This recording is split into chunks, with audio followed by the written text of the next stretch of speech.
Olá, hoje nós vamos estudar os capítulos 16 a 18 do livro de Isaías. Versículo 1 do capítulo 16.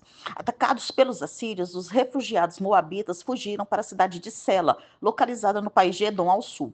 Desesperados e procurando a proteção de Judá, os moabitas enviaram a Jerusalém uma oferta de cordeiros a título de impostos. Por algum tempo, a cidade de Jerusalém serviria como um refúgio seguro. Isaías aconselhou a Judá a aceitar esses refugiados como sinal de sua compaixão durante o período da devastação inimiga. Versículo 2. Vals do Arnon é uma referência ao rio Arnon e mostra que os fugitivos partiram para o sul na tentativa de escapar dos assírios que entraram em Moabe pelo norte. Versículo 3. Moabe pediu que Judá para que lhe desse uma sombra para aquele dia de sol escaldante, isto é, proteção contra seus invasores. Versículos 4 e 5. Parece que o narrador está personificando Moabe. Moabe define quem eram os desterrados e a nação continua a suplicar ajuda por refúgio. O profeta anteviu o dia em que a opressão pelos assírios não existiria mais. Algum dia, o rei descendente de Davi sentará em seu trono em Sião, acabando com as injustiças, como as que foram cometidas pelos assírios. Versículo 6. Embora fosse uma nação pequena, a arrogância de Moabe era bem conhecida. Versículos 8 e 9. Moabe era conhecida por sua produção de vinho. Jazer ficava ao norte na fronteira com Amon. E Sibma é de localização incerta. Jazer chorará por si mesma, enquanto Deus chora por Sibma. Versículo 10.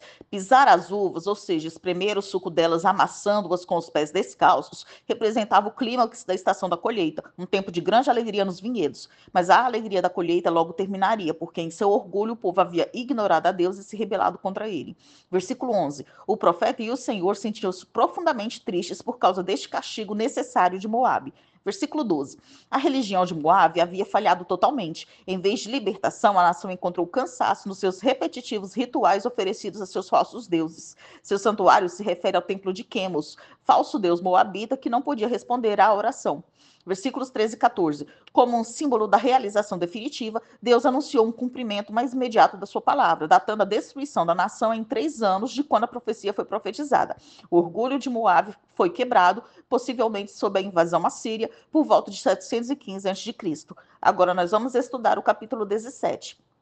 Versículo 1 do capítulo 17. Damasco é a capital da Síria. Sua localização é a nordeste do Monte Hermon, na rota terrestre principal entre a Mesopotâmia e o Egito, o que a tornava muito influente. A sua destruição pelos assírios foi em 732 a.C.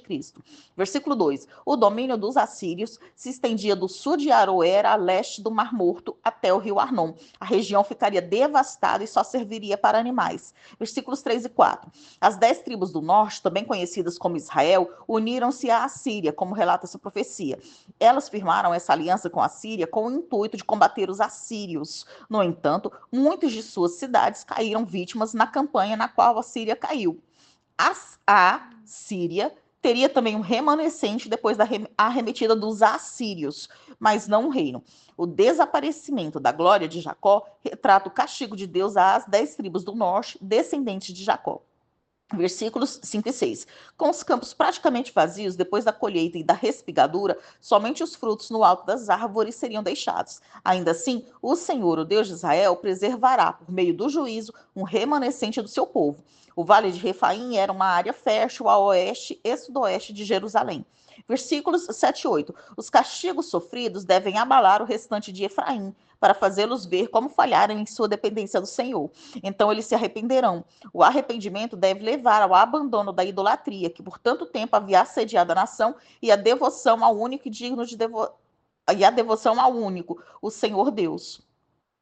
Versículo 9. A destruição transformará cidades em lugares abandonados no bosque ou sobre o cume das montanhas. A razão para o seu abandono está nos israelitas que, conforme a explicação do versículo 10, pecaram ao se esquecerem de Deus. Versículos 10 e 11. Lembrar-se de Deus envolve mais que uma simples atividade mental. Envolve obedecê-lo e adorá-lo. A desobediência de Israel é indicada como o fato da nação se esquecer de Deus.